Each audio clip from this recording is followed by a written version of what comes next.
remember Travis saying, winning can hide a lot of things that are actually not going well under the surface. Hate Elon Musk across a number of dimensions, but I think one of the smartest things he ever said was that there's no moat other than innovation and speed of execution.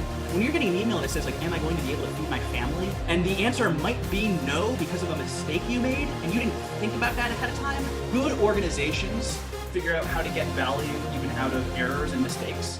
You should be figuring out how we can be moving faster, but in a safe way. The very first thing at the top of this template is that this is a blameless postmortem. The point is not to assess who made a mistake. The point is to learn what happened organizationally or operationally so that we can make it not happen again. Can you talk about like what are a few things maybe like you wish would have happened differently in Uber's journey and your journey? Maybe something that is coming to your mind and may have changed the path. Of Uber as the company or my personal progression? Both. I missed both. I think yours and Uber's journey is like together now. That's fair enough. I kind of said this earlier. I'm going to go back to this hedge a little bit, and I'll say I try to be very careful about making statements that if we had just done this thing differently, everything would have been great, right? Or like everything would have been better, like unequivocally in a positive direction. And the reason I say that is because yes, on one hand, I already talked about like hiring smart people, letting them do, having the degree of autonomy, and there's an efficiency that comes from that. But I also think that there's just so many repercussions and implications of every individual decision. It's hard to go back. As a specific, maybe as a personal example, I had a common question I get from over my years is like, what was my most painful experience or my worst outage or something like that. And so just to give a real brief discussion on this, I was tasked in mid 2013, with developing the first automated partner payment system. So previously, the way partners were paid every week was someone in San Francisco and someone in New York, which were the only cities we had launched, or at least early on. Someone in each city would take like a CSV export of the trips table we were just talking about, put it in Excel, sort by partner UUID and some of the columns and like do some math on that. Like fine, ship that thing off to finance, which like worked well when there were like 100 drivers in the city and worked really poorly when it was like 1,000, 10,000 drivers in the city. It's the classic thing. You start with this human-driven task. It takes 10 minutes of your day. At some point, it takes 20 minutes, and then it takes 45 minutes, and then it takes an hour and a half, and then it takes two people an hour and a half. And like at some point, the business says this is not a good use of time. Let's lean on engineering. Great, engineering is pretty thin at this point.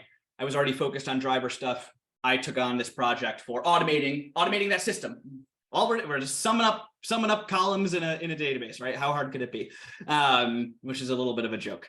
Anyways, it went relatively poorly. I was the only person on this project. I was still a very junior engineer at this point, a couple of years out of school. And this was probably the longest project I had been on, about 6 or 8 months of work, kind of, straight, and no real way to kind of roll it out incrementally. Like actually in a theme for engineering early on here, it's like the existing process that we're automating is already failing. Like it's already taking too long and there's errors. And so like, there's an urgency in getting something out sooner rather than later because the process is already broken, right? On one hand, you might say, I say this during outages, like it's not like we're going to make it more broken. Like let's just get something out there. It turns out that there are scenarios where that makes sense. Maybe finances and money is not a great scenario where you can cut some corners. But junior engineer me did not kind of do all of my homework, and this thing had a tough time getting out in the world. It had a series of bugs. Sometimes it was easy to roll back. Sometimes I had to do some kind of live, troubleshooting in production to kind of get these files to finance. Because I'm going to make this up, it was like a Tuesday afternoon cutoff to get stuff to the banks by Wednesday so that payments hit bank accounts on Thursday. It was something like that, or maybe Friday. And there's one scenario where I had a particularly bad outage. The system was supposed to run Monday morning. It didn't run. The whole thing failed for every city, even though they were supposed to be independent. And I couldn't get it working Monday, and Tuesday rolled around and I couldn't really get it working Tuesday, and like late Tuesday, I get it working.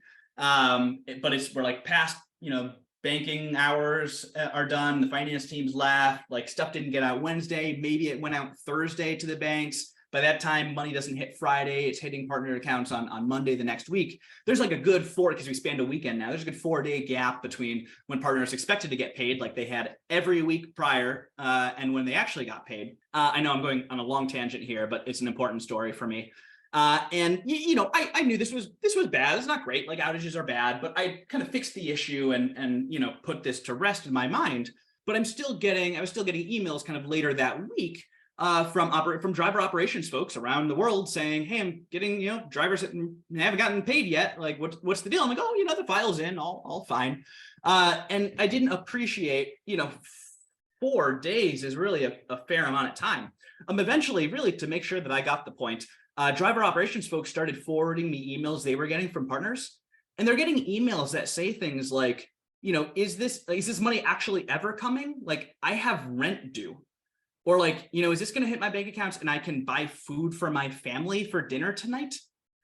And as I'm reading these things, like then that's when it's really washing over me of like, okay, I cut some corners, yada yada. I'm trying to move fast and get this thing out, but like I had really severely underestimated the power that I had as an individual and the impact and the responsibility, frankly, that I had to these. Like I really missed the boat. I was doing what I thought was right. I was trying to get as expedient as I can, but I wasn't paying enough attention to like the cost of getting it wrong in this scenario. And it really, like it shook me in a pretty good way. When you're getting an email that says like, am I going to be able to feed my family? And the answer might be no because of a mistake you made, and you didn't think about that ahead of time. I messed up bad. And so, so you do a couple things, right? Like you figure out how to fix that problem. And we already fixed it. Check that box. The second thing you do, at least this is what I did, was like, how do I make sure, kind of two pieces of this. First of all, no one makes this kind of issue again. This kind of mistake, put some new process in place, 2 reviewers on this kind of stuff that's dealing with money, stuff like this. But also, how do I make sure that the kind of more philosophical piece that I missed about this respect for the user, respect for the customer, like how do I make sure that message kind of permeates the organization in a way that it hadn't previously, or at least it hadn't enough that I missed it. And so, that's probably the original impetus for me becoming a little like much more open internally and then even all the way up into interviews, and it probably translates all the way down to stuff like this that we're doing, because like the story that we tell around what our work means and who cares about it, I think is easy, at least on the engineering side, it's easy to lose track of to our own peril. So where your original question was on what things you wish you changed, I love this example because on one hand, like this was an unequivocally bad thing, right? Bad bug, real impact on users.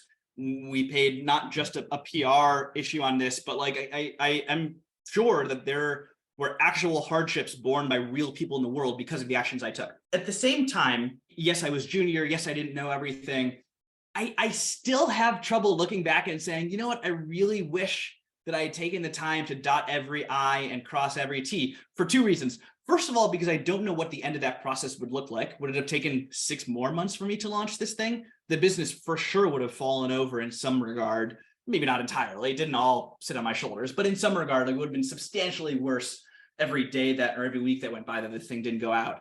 But also, the second piece is, if I didn't learn that lesson, and I didn't implement those new processes, and I didn't start sharing that story in every onboarding I did, in every interview I did, and every time I was talking to an engineer or an ops person, whether it's at one of the celebration parties or just in the office and talking about a product, but what other issues might we have had down the line that I can only dream that I helped prevent by sharing how badly I messed up. And so it's stuff like this. It's a long way to say that I'm really kind of pushing back, and I'm not going to play the game on this question a little bit, because I think, every company is for sure a series of decisions that are made and a series of things that are built in the best way and in the worst way. And every person who's hired, which in itself is just a decision that's being made, but they all build on each other as such a house of cards. I think maybe I should take a step back. Good organizations figure out how to get value even out of errors and mistakes. It's why on the engineering side, we talk about postmortems being blameless. When we look at why a system failed or why an outage happened, the very first thing at the top of this template is that this is a blameless postmortem. The point is not to assess who made a mistake. The point is to learn what happened organizationally or operationally so that we can make it not happen again. So good organizations learn from that and extract, you can almost extract more value out of errors and issues and problems if you can correct them than you do out of success. Maybe it's one other, it's not even an anecdote, just a phrase I remember Travis saying. He said something to the effect of, winning can hide a lot of things that are actually not going well under the surface. And so this idea of having success or like seeing success doesn't guarantee that everything is good, in the same way that like failure doesn't guarantee that everything's bad, right? And it's like, we can't just rest on the chart going up and to the right and say that everything is fine, which maybe is, Uber in a nutshell, especially as we get into like the issues of 2017 and everything that came on from that. But this idea that like, just because it's all good doesn't mean it's all good. And so, so I don't know what I could go back and change perfectly, because I at least, maybe I can't extrapolate for anyone else, I have felt incredibly motivated is the wrong word. Maybe I experienced so much growth from that scenario. I'm glad it happened in a bad way. Like you kind of get it. I don't wish on anyone the hardship that I caused some people, but my God, if I didn't learn some lessons from that and at least try to make it worth it in retrospect, since you can't go back, I did my best. Yeah, I think super powerful, right? When you say that winning hides a lot of issues underneath, right? That's something super powerful, and we need to take care of the small details as well. So wanted to get some of your viewpoints on some of the topics, right? Let's just have some kind of rapid fire kind of thing. I'll just tell you a word and just let me know what you think about that. Sure. word. So what do you think about burnout? Burnout, I have to be careful here. I personally have not experienced burnout. I've experienced procrastination. I've experienced exhaustion from long hours. I have not personally experienced kind of the grind in a way that makes me feel like I need to leave or like take a long vacation for whatever. That is not to say, I have to be careful because that is only my experience. Maybe for sure burnout is a thing that people experience, and it's a legitimate thing, and mental health, you need to be aware of kind of how you're doing and what you need, for sure. It's not been a thing for me. My ongoing joke when people ask me if I've taken a sabbatical, it's a kind of a thing that Uber has done, and I think maybe a lot of tech companies do. When you hit 4 or 5 years, you can take, I don't know, the rules are all over the place. It used to be that you could take like 3 months off, I think. Now I think it's 1 month every 5 years or something.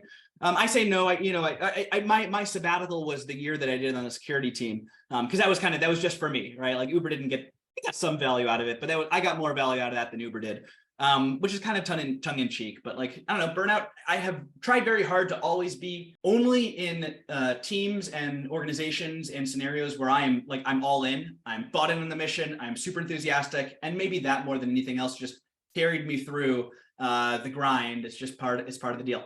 Yeah, thanks for giving your viewpoint on that. I know that wasn't that rapid fire, I know.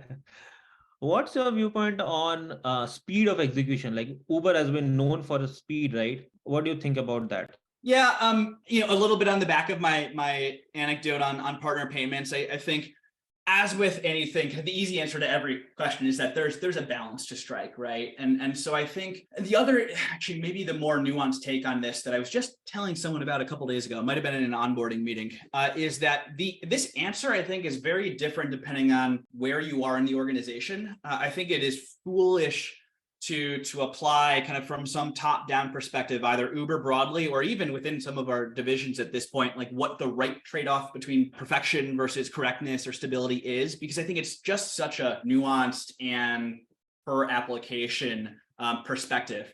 And I keep coming back to the idea of like hiring smart people and relying on them for judgment. I think this is happening every day in engineering. If part of your analysis and evaluation as a senior engineer on the team is not taking into account kind of this kind of trade-off, like I think you're missing the mark a little bit. And it comes in different forms, right? It can be a very tangible trading off of technical debt or cutting some shortcuts to launch a project or something. But it's also even just like we talk about MVP, like minimum viable product. That idea of doing something minimal, not complete, like is part of this trade-off. And so, the broad brushstrokes is in something small impact or experimental or early on, you should be optimizing for speed of iteration, speed of feedback loop, like prove out the concept before you really go big and invest into it. And then the opposite is true as well. And a mature thing, touching most users, touching things like money, like you get the company and the user and the experience derives much more value in a little bit more care being taken, correctness over speed of iteration. And so it's just, a strong individual, a good engineer, maybe applicable to other roles as well, should be not just looking at where their org is now and where they are on this pendulum, but looking and expecting that to evolve over time as their products mature. Yeah, I think what you are saying is like there's no one size fits all, right? It depends upon use case to use case. There's sometimes where speed matters, there's sometimes where correctness and all those things matter, right? Correct. And then, sorry, maybe if I could add the one caveat, or maybe the one extra piece that I would add that I missed if I didn't add in, was that this is not an excuse to slow down though. And part of engineering and part of innovation is you should be figuring out how we can be moving faster, but in a safe way, whether that's contained failures or experimentation systems or stuff like that. Like it's on us, probably more so than any other part of the business, to figure out how can we get as much safety as we can while maintaining a velocity. I hate Elon Musk across a number of dimensions, but I think one of the smartest things he ever said was that there's no moat other than innovation and speed of execution. And I think that's correct. It's probably the most I've ever agreed with him. And so if we're not figuring out organizationally as engineers and such, if we're not figuring out how to squeeze a little bit more speed and provide a little bit more safety, then we're also missing the mark on our job. That's true. What do you think about loyalty? Given you are with Uber for so many years, like this will be an interesting question to ask. Yeah, it's a great question. I know it's cliche to there is plenty of advice you will find on the internet around separating personal life and work life and like not tying your identity to your job and pieces like this. I think some of that is a little bit BS. I don't know. I have derived a ton of value from having an identity that is closely associated to this business. For sure, there are challenges in that when the company goes through hard times and I figure out, does that reflect on me? Does it not? Maybe not. But I don't know. I think that I've poured a lot of my life into this thing. And so do I have an attachment to it? Absolutely. Do I have a loyalty to it? I think I do. I have a loyalty to the people somewhat, but I think I have a loyalty to the idea. I want this thing to succeed. I want every writer and driver we were talking about earlier who's choosing to use the product right now. And I know there are more customers than that, but I want every writer and driver who's using that thing right now to feel good about it and to feel like it continues to be the solution to their problem and has a delightful experience. And I don't know if a loyalty is like the perfect word for it. Like there's an attachment, I think, instead. I don't like loyalty. Loyalty is like, I don't know if I would like question my morals or go against some philosophical position just in service of the business because it's in service of the business.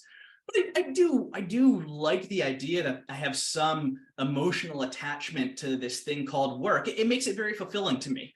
So I don't know, maybe that's not for everyone, or maybe that's not healthy for anyone, but it is how I felt about it. And frankly, it's carried me through a lot of the challenging times. This is a good thing. It's something we put in the world that people like. And I like being able to contribute to that. I feel good about being able to contribute to that. Yeah, so super passionate answer, like towards the vision of what we are trying to build, right? Can you talk about, like, you must have seen a lot of people whom you have worked with personally to leave the organization as you go along. How have you felt from a mental standpoint? You must have talked to them every day, right? Had conversation, have fun time with them. Like how was your mental state when they leave the job, and how did you feel?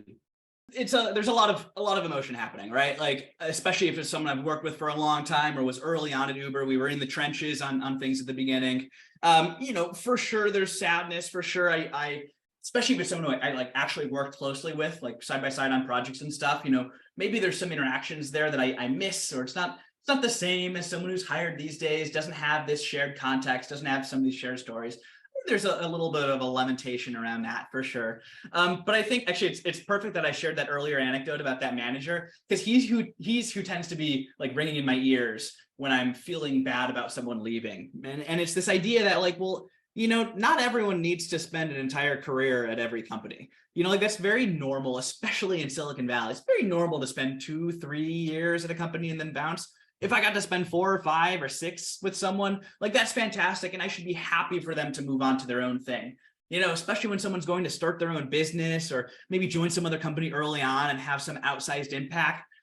Like that's super exciting. I always try to, when someone, emails a goodbye, I always reply with my personal email address. And so I try to keep in touch, and it's tough, but I don't know. I try to be happy. And frankly, and the last piece of it is that I would say if an organization can't survive people leaving, then there's some more work to do just around documentation, onboarding, culture in general, like all of these pieces. It can be damaging to see every departure as some strike against the company.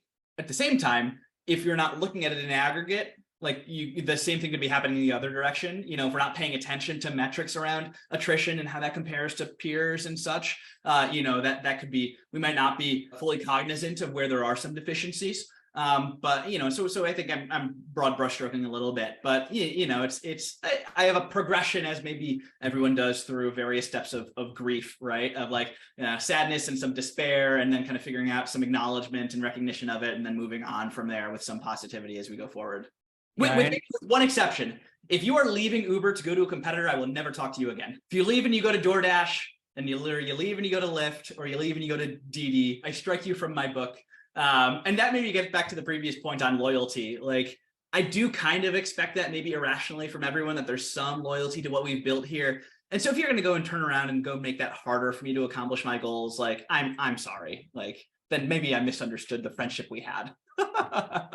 Well, one last question. So you must have got a lot of ESOPs and RSUs, right? Like what's driving you still to be in the grind and to work for the vision of the company?